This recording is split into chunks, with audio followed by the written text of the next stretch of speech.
ખેડૂત ભાઈઓ, આજે ઓગસ્ટ 25 રવિવારનો દિવસ છે અને સાથે સાથે આપણા ખૂબ અગત્યના મુખ્ય તહેવારો જેને આપણે ગણીએ છીએ એ પૈકીનો એક તહેવાર એટલે જન્માષ્ટમી, કૃષ્ણ જન્મોત્સવ જે આવતીકાલે છે અને આજે શીતળા સાતમ છે. એટલે રવિવારનો દિવસ, તહેવારોના દિવસો અને તેથી બજાર લગભગ બધા આજે બંધ હોય છે, સંપૂર્ણપણે બંધ હોય છે. પણ બજાર જેટલા દિવસ ચાલતું હોય છે અઠવાડિયા દરમિયાન, એ દિવસો દરમિયાન જે કઈ ચીજ વસ્તુઓના ભાવોના વલણ રહેતા હોય છે, એના જે પ્રવાહો બનતા હોય છે એના ઉપર ચર્ચા થઈ શકે છે. અને આજે આપણે ડુંગળી ઉપર ચર્ચા કરીએ છીએ આ વિડીયોમાં. ડુંગળી અત્યારે ખૂબ સારી રીતે વેચાઈ રહી છે આપણી ખેડૂતોની, અને એની સાથે જે જોડાયેલા કારણો હોવા ઉપરાંત નજીકના દિવસોમાં શું રહેશે એના ઉપર આપણે સામાન્ય ચર્ચા કરીએ છીએ મિત્રો. તો આપ સૌ આ વિડીયોમાં બન્યા રહેજો. નમસ્કાર ખેડૂત મિત્રો, જય કિસાન, જય ભારત.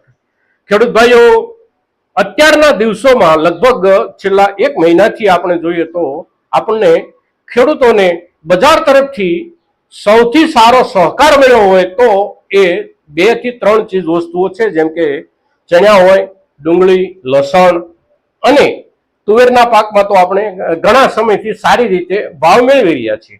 પણ આ 3-4 ચીજ વસ્તુઓએ આપણને બજાર તરફથી જે સહકાર મળ્યો છે એના આધારે આપણો ઉત્સાહ બનેલો છે.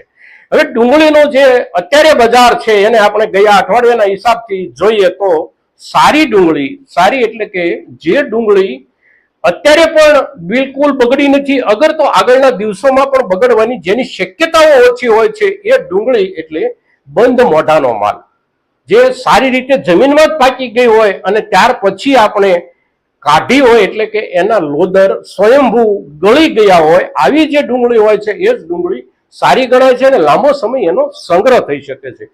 તદ ઉપરાંત એની એક સૌથી અગત્યની લાક્ષણિકતા એ છે કે એ જ ડુંગળી બીજના વાવેતર માટે વાપરી શકાય છે અને તેથી એ ડુંગળી અત્યારે માર્કેટમાં ખૂબ સારી રીતે વેચાઈ રહી છે. ખાસ કરીને આપણા મહુવા જેવા માર્કેટ યાર્ડમાં કે જ્યાં ડુંગળીનો સંગ્રહ થાય છે, અને સંગ્રહ કરવા માટે સૌથી સારું વાતાવરણ એટલે આપણું મહુવાનું વાતાવરણ ગુજરાતમાં. અને મહુવાના વાતાવરણમાં જે ડુંગળી સંગ્રહાય છે એ ડુંગળીમાં આ પ્રકારની સારી ડુંગળીમાં ગઈકાલે જોઈએ આપણે, પરમ દિવસ જોઈએ તો લગભગ 800 રૂપિયા આસપાસના 20 કિલોના ભાવ બન્યા છે. હવે ત્યાર પછીના જે કોઈ ગ્રેડ હોય એ ગ્રેડમાં પણ એકંદર સ્થિતિ સારી હોય છે, કારણ કે કોઈ પણ એક વસ્તુનો સારો ભાવ જ્યારે હોય છે ત્યારે બધા ગ્રેડમાં ગ્રેડ પ્રમાણે ભાવમાં આપણને લાભ મળતો હોય છે. તદ ઉપરાંત આપણે ત્યાં આપણા ગુજરાત, સૌરાષ્ટ્રમાં, રાજસ્થાનમાં જે જગ્યાએ ડુંગળીનું વાવેતર થાય છે ત્યાં ડુંગળીની વાવેતર માટેની એક ચીજ જેને આપણે કળી તરીકે ઓળખીએ છીએ, આ ચીજનો પણ આપણે ખેડૂતો સંગ્રહ કરતા હોઈએ છીએ મોટા ભાગે.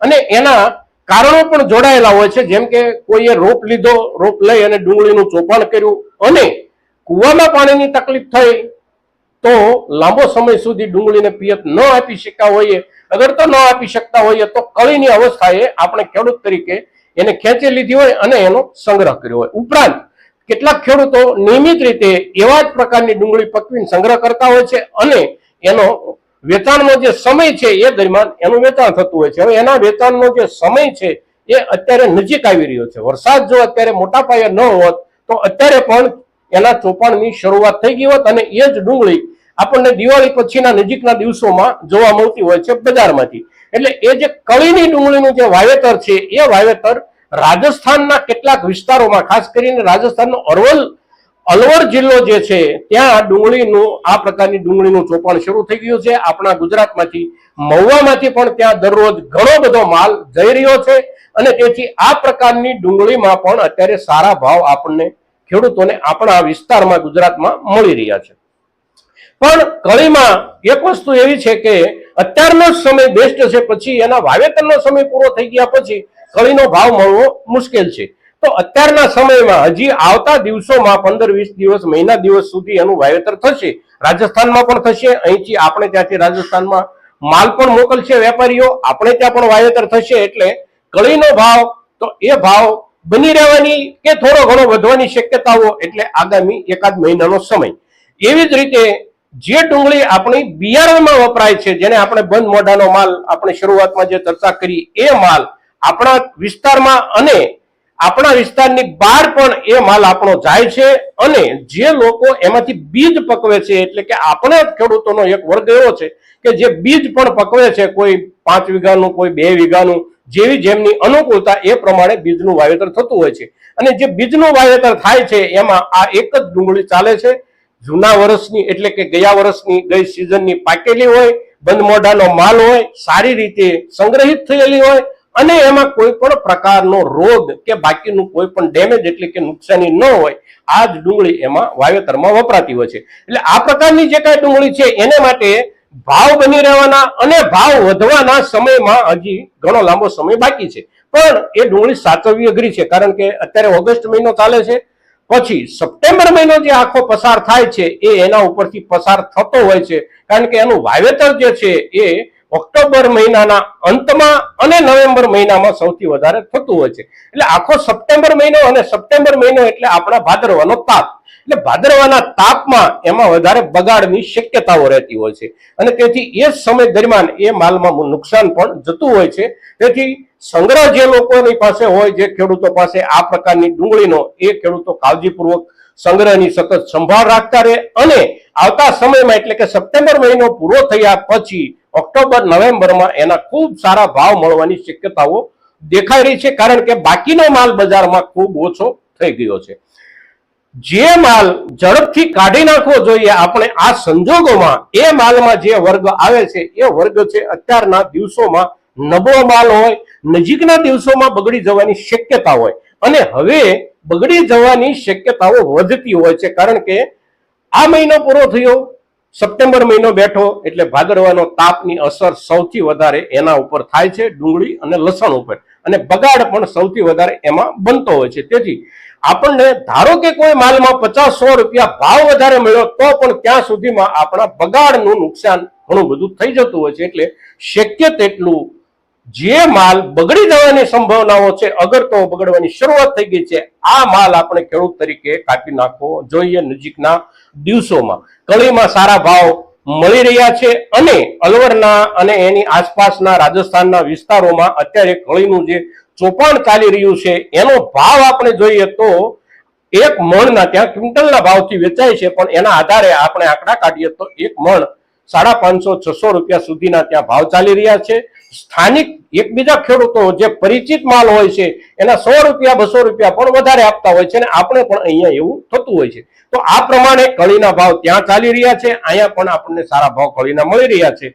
બાકી ખોરાક માટે જે ડુંગળી સામાન્ય રૂપમાં અત્યારે વપરાય છે એ પણ ખૂબ સારા ભાવથી વેચાઈ રહી છે, પણ એમાં કાળજી આપણે એ રાખવાની છે કે જેની બગડવાની શક્યતાઓ વધારે હોય એ માલનો વર્ગ જેની પાસે હોય એમણે સમયસર નિકાલ કરી લેવો. મિત્રો, ડુંગળીનું આવતા સમયમાં જે કાંઈ વાવેતર થવાનું હોય એ વાવેતર માટે પણ એક સૂચના, એક માહિતી આપ સૌની સામે કે જે ખેડૂતોએ બીજ પક્યું છે ગયા વર્ષની અંદર અને ખાતરીબંધ રૂપમાં જે ખેડૂતો ઉપર આપણે ભરોસો કરી શકીએ છીએ એવા ખેડૂતો પાસેથી આપણે ડુંગળીનો રોપ નાખવા માટે પણ બીજ ખરીદીશું તો કંપનીઓના બહુ ઊંચા ભાવ અને બહુ ઊંચા નફાથી આપણે બચી શકીશું અને આપણા વિશ્વાસપાત્ર ખેડૂતોએ જે મહેનત કરી છે એમને એમના પકવેલા બીજનો સારો ભાવ મળી રહે. મિત્રો, તો આપણી આસપાસમાં પણ આપણે તપાસ કરતા રહીએ. આપણે બીજનું વાવેતર એટલે કે ધરુવાડિયાનું વાવેતર કરવાનું હોય, ખાસ કરીને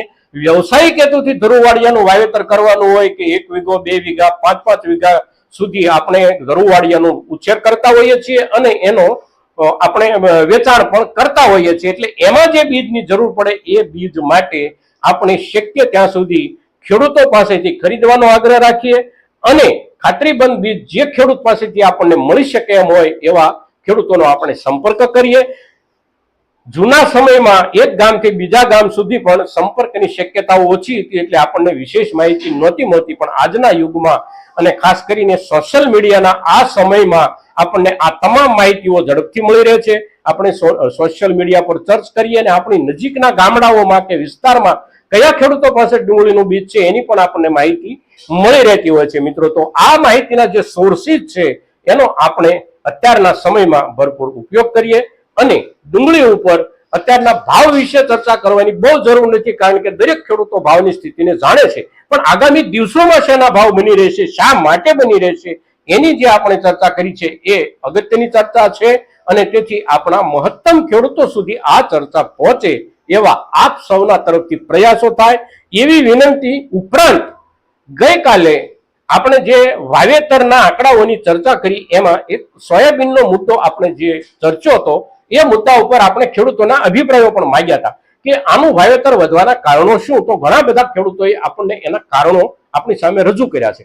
તો આ વિડીયોમાં એક સ્પષ્ટતા કે સોયાબીનનું જે કઈ વાવેતર થઈ રહ્યું છે એના ઉપર સોયાબીનની જે વૈશ્વિક સ્થિતિ છે એ બધી જ વૈશ્વિક સ્થિતિઓ સાથે એના ઉપર કોઈ નવો વિડીયો, નવી ચર્ચા કરવાની જરૂર અને આપણને એવું અપેક્ષિત હોય કે આવી ચર્ચા થાય તો વધારે સારું. તો આવું ઈચ્છતા ખેડૂતો આ વિડીયોની નીચે એ મુદ્દા ઉપર પણ અવશ્ય કોમેન્ટ કરે તો આવનારા દિવસોમાં આપણે એનું વૈશ્વિક બજાર શું છે, આયાત નિકાસની સ્થિતિ શું છે અને આ વર્ષમાં ઉત્પાદન કેટલું હતું, રાષ્ટ્રીય સ્તરે આવતા વર્ષમાં કેવી સ્થિતિ રહેશે એના ઉપર પણ આપણે વિગતવાર ચર્ચા કરી શકીએ. મિત્રો, તો આજના દિવસે ડુંગળી ઉપર જે ચર્ચા થઈ છે એ ચર્ચા અને આ મુદ્દો, આ દરેક મુદ્દાને ધ્યાનમાં લઈને મહત્તમ ખેડૂતો સુધી આપ સૌ આ ચર્ચા પહોંચાડશો એવી અપેક્ષા સાથે જય કિસાન, જય ભારત.